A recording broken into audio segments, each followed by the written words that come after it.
1,500 kilometers southeast of Moscow on the border with Kazakhstan, the Orенburg region is a real Russian crossroads.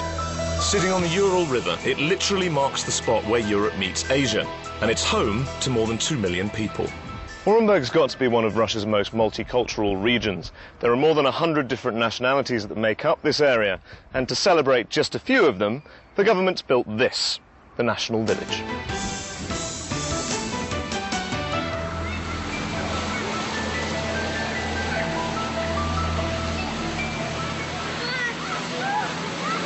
Back when it was founded in the early 18th century, Orенburg was a much bigger place, covering the territory of 7 modern Russian regions and part of Kazakhstan. The years may have made it smaller, but this is still a genuine melting pot. Every building on this street is dedicated to a different culture, and within a couple of 100 meters, you can go from Belarus to Tatarstan and end up in Bashkiria. Each nationality has its own museum, and if you're looking to brush up on some history, there's a guide who'll give you a whistle-stop tour. This is a traditional men's costume, the warrior's costume. The Bashkirs joined the Russian state in the mid-16th century. They did military service and took part in all the wars waged by Russia. Bashkir cavalry took part in the War of 1812 and ultimately reached Paris. And when they weren't fighting, the Bashkirs were busy creating a delicacy which is still popular in Russia today. Their own distinctive brand of honey. Kept in here and then it all goes into the honey. Fantastic. 2 different types. If anything's guaranteed to make me hungry, it's talking about food. And that's another area where the National Village comes into its own. Whether you're looking to try Russian vodka or Kazakh horse milk, there are 10 national restaurants to choose from. And apparently, Ukraine has the best in town. Admittedly, my knowledge of Ukrainian cuisine begins and ends with borscht. But then, my waitress came up with a very authentic suggestion. Now, I'm a little bit suspicious about this dish, but I'm assured that it is a Ukrainian favorite. Spasibo. This is sala, and basically, it's salted pig fat. So, it looked like I was going hungry, but that wasn't going to stop me seeking out a few more local delicacies. But these ones, you're supposed to wear rather than eat.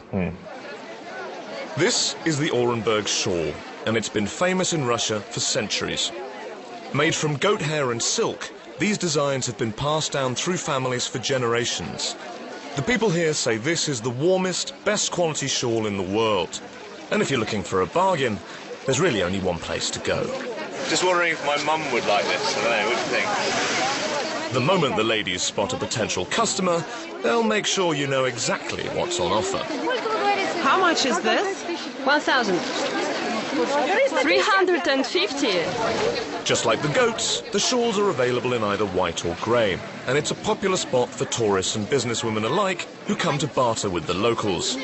But be careful, they can spot a sucker a mile off. See, now everyone wants to sell it. Take more. I'm going to run out of money. It's too much choice. Everyone's got something, haven't they? Suddenly I'm the most popular man in the market. Look at this. Everyone wants one. I'm trying to get away. Спасибо, женщины. Considerably poorer, I made my way out of the market. But I wanted to find out exactly what it takes to make the best shawl in the world.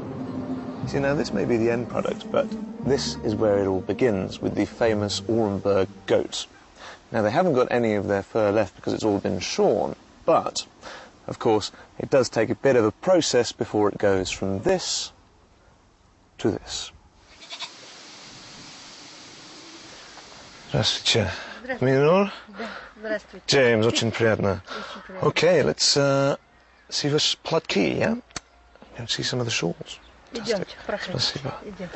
Tanya has been making them for more than 50 years, and she still follows a method that could have come straight out of the 18th century.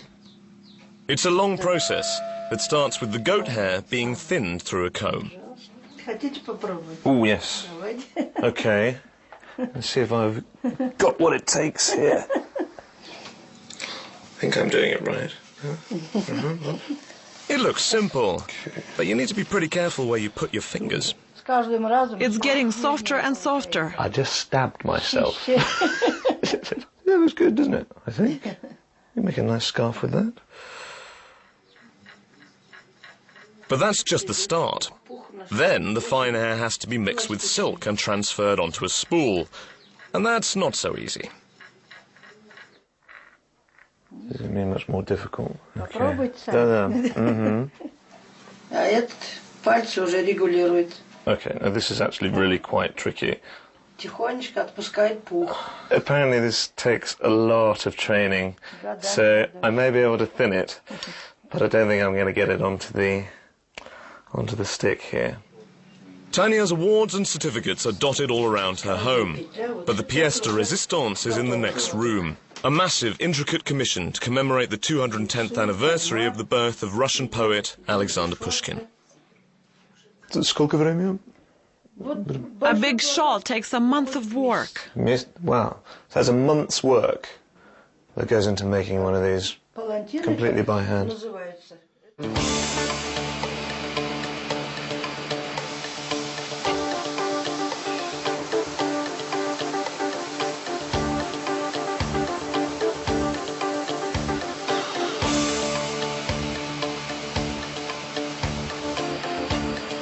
This factory's been making and exporting shawls for 70 years. 300 people are employed here in a round-the-clock knitting extravaganza. With lines of ladies busily working away, some of the scenes here could easily be straight out of a Soviet photo album. But this is a very modern operation. Each aspect of the process is handled by massive machines. The goat hair is combed and checked for quality, and then spun together with silk onto hundreds of spools.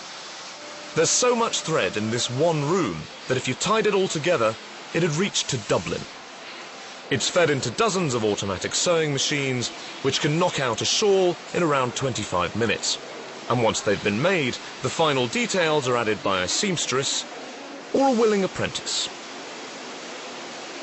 This is where each shawl gets its own colourful finishing touch. And the ladies here have kindly allowed me to show off my own great sewing talent and create an individual masterpiece. Aside from my efforts, the whole operation seemed exceptionally efficient, although it did kill a bit of the romance about the shawl's story.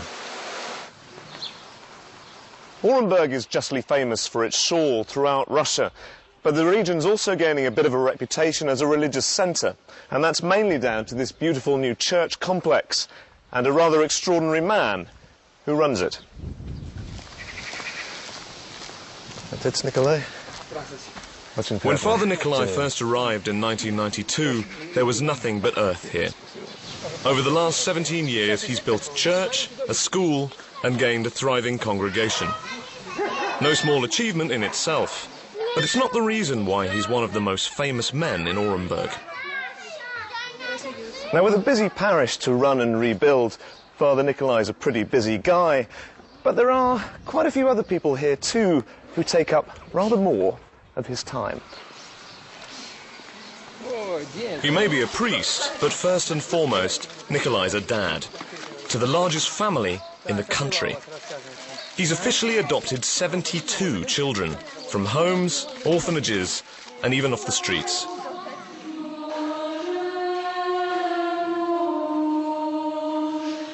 It's not easy looking after the equivalent of 6.5 football teams, but Nikolai says the children share a common bond.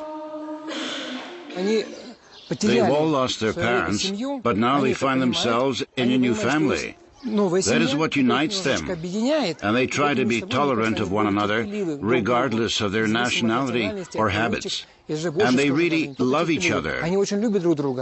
It's been a roller coaster ride since Nikolai adopted his first child, Nastya, back in the early 90s. Nikolai already has 20 grandchildren, and more are on the way. Most of the family were away with Mum on their summer holiday, but those who were left really seem to be a close-knit unit. They work and play with each other, and the older children took responsibility for the little ones. Their faith is also a strong bonding point, and everybody attends daily services. In fact, meal times are one of the few occasions where they all split up. After all, you'd need a pretty big kitchen for a table for 70. So we did have a little bit of a fight earlier over who exactly was going to do all of tonight's washing up, but we have finally managed to get everyone together for one big photo. So, everybody say cheese and a big hello from the largest family in Russia. Cheese! For an only child, it had been an eye-opening and ear-shattering experience. And I knew the next people I was going to meet were going to be equally as loud and interesting. In fact, I'd been told they were out of this world. Now, you might not believe it, but apparently Orенburg is a centre for alien activity. 1 in 4 people here say that they've seen a UFO, and some believe in it so much, they even write songs about it. These guys are my UFO, and they're self-confessed alien nuts and wannabe rock stars. They're recording their first album, and each of the songs has an extraterrestrial theme. This tune's all about how we're going to be abducted and enslaved in a few years' time. I was finding it hard to put a name to their style of music, so they did it for me. Hi, we are my UFO. And our style of music is intergalactic rock. It's a new one on me, but give me this rather than emo any day. And apparently, the songs are inspired by personal experience. I once saw a creature called a riptoid. It's a very ancient creature, representing a very ancient race. One encounter was enough for me to understand that they treat us like animals. Just as we breed cows and chickens, that's how they breed us.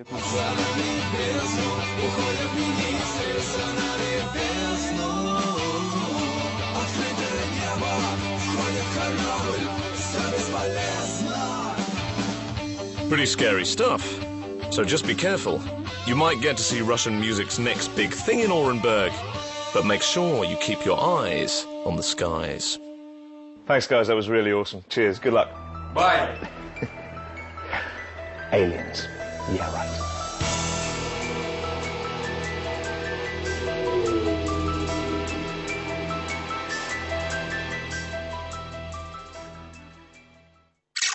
Is that so much we were practicing democracy.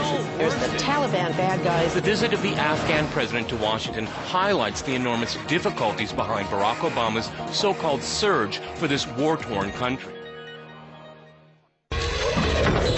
Every month we give you the future. We help you understand how we'll get there and what tomorrow will bring.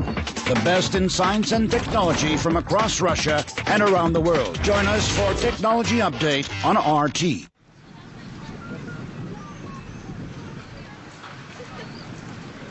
Orенburg may have a reputation for flying saucers, but there are plenty more grounded attractions here. And there are some that might genuinely surprise you. Now, when I was told about Orенburg's children's railway, I thought, well, maybe I'm going to a museum or even a model convention. But, as it turns out, it's a bit more of a professional operation than that. Attention passengers, the train is leaving. We wish you all a safe journey.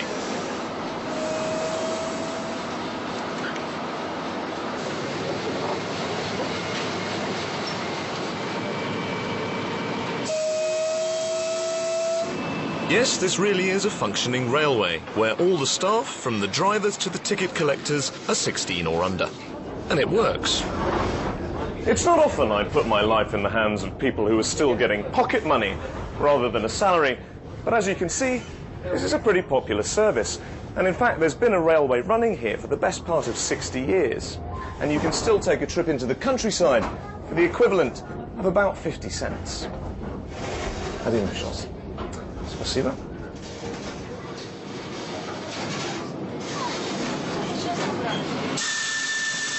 The train runs every afternoon, dropping passengers young and old off at campsites in the neighbouring woods. It's subsidised by the government, and all the children who participate get to work towards a professional qualification. And despite their age, they take their jobs very seriously. So this seems like a really serious responsibility for such young guys. I mean, effectively, you're running a real railway here. Working here is a great responsibility. I'm 13 years old, and I'm going to get more training on a real-life railway. With such conscientious employees, this is a railway that seems to be in good hands.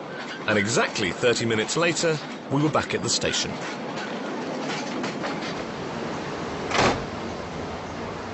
Well, that was comfortable, on time, and about as expensive as a packet of crisps. I think some British rail companies could learn quite a lot from these guys.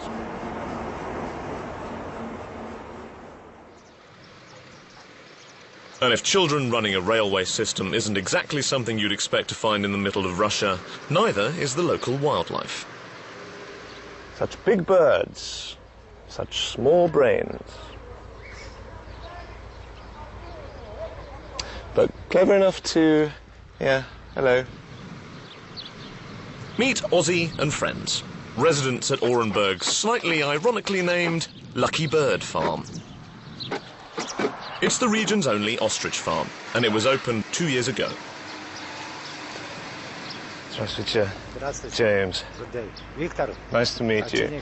Wow. This beauty here is a female black African ostrich. Stay so still.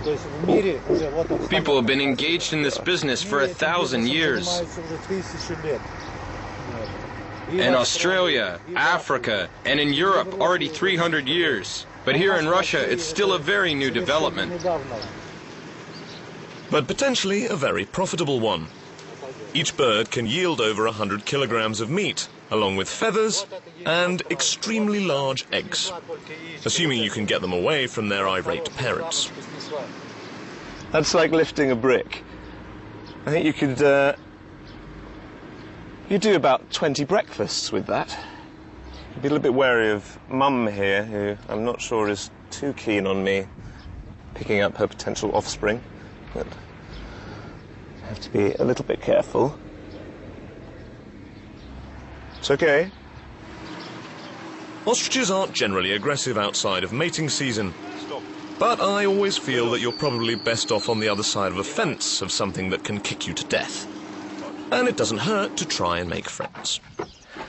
As you might expect, the world's biggest birds have a pretty big appetite.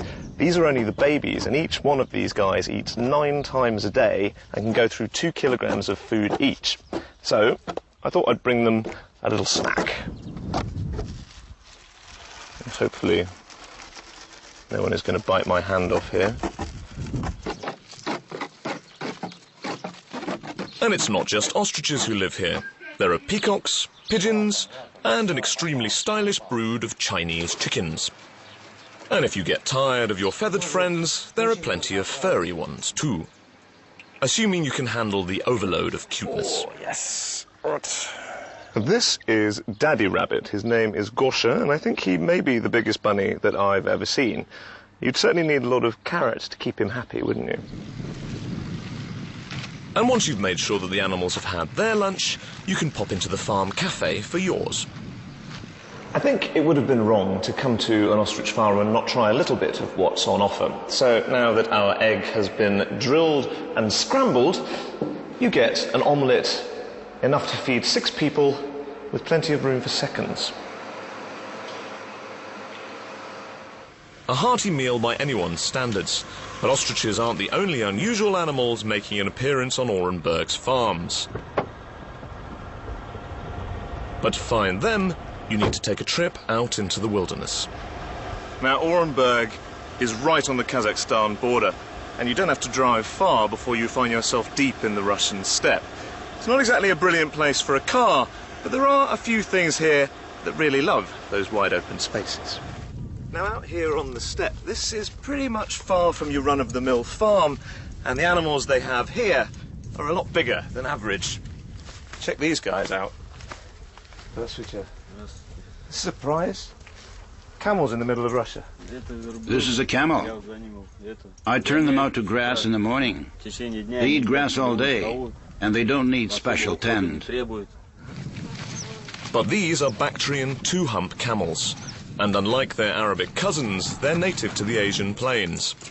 They're kept for their strong hair and their milk, and spend their days grazing out here on the steppe and taking the occasional bath.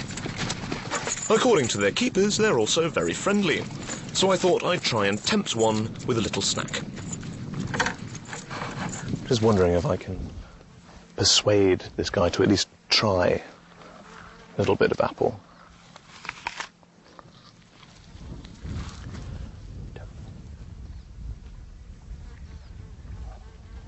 I'm not sure he liked that. No dessert. I'm going to leave him to his main course, I think.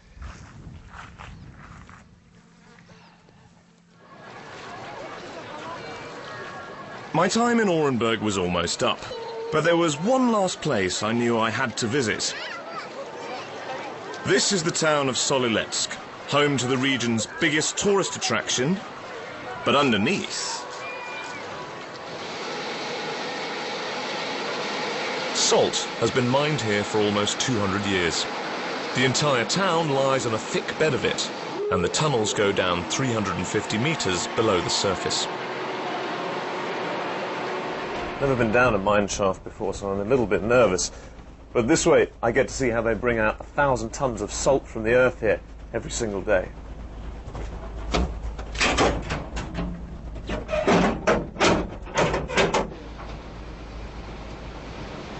See you at the bottom.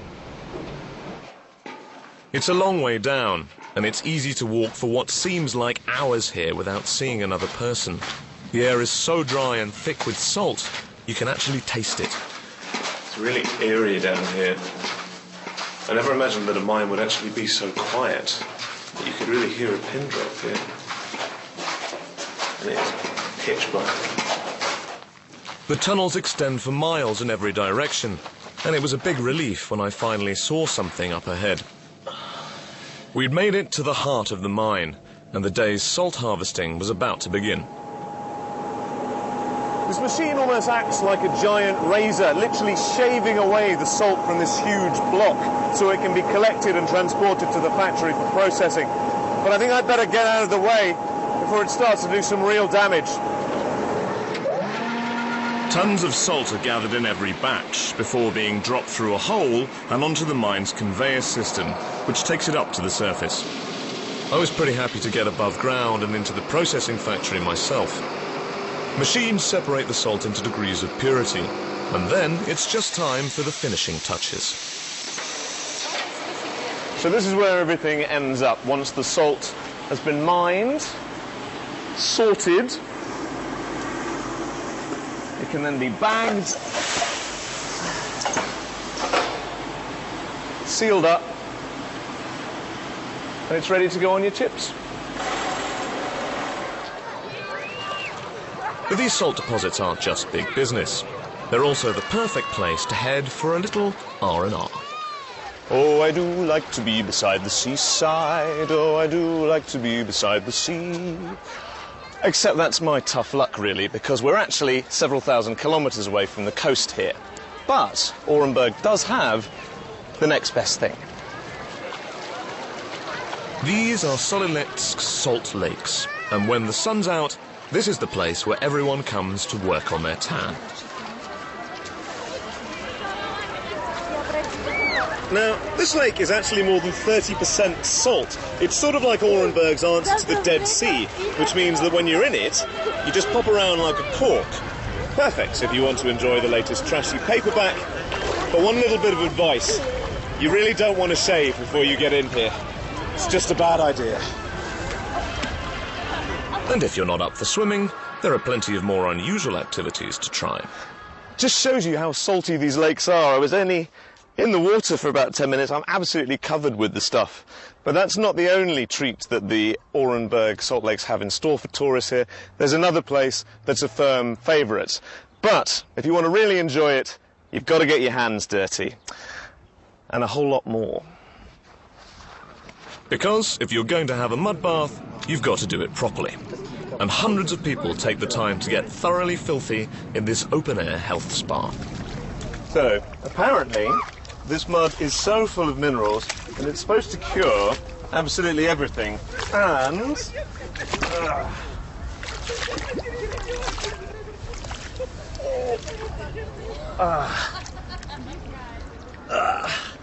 And this gives me a chance to pretend like I'm a hippopotamus. Whether you're feeling a little under the weather or just fancy a wallow, this will leave you feeling like a new man. Just make sure someone's told you exactly where the showers are before you go in. Creature from the Black Lagoon. Wonder if anyone's going to want to give me a lift home tonight. Once I'd cleaned myself up, it was finally time to head back to Moscow.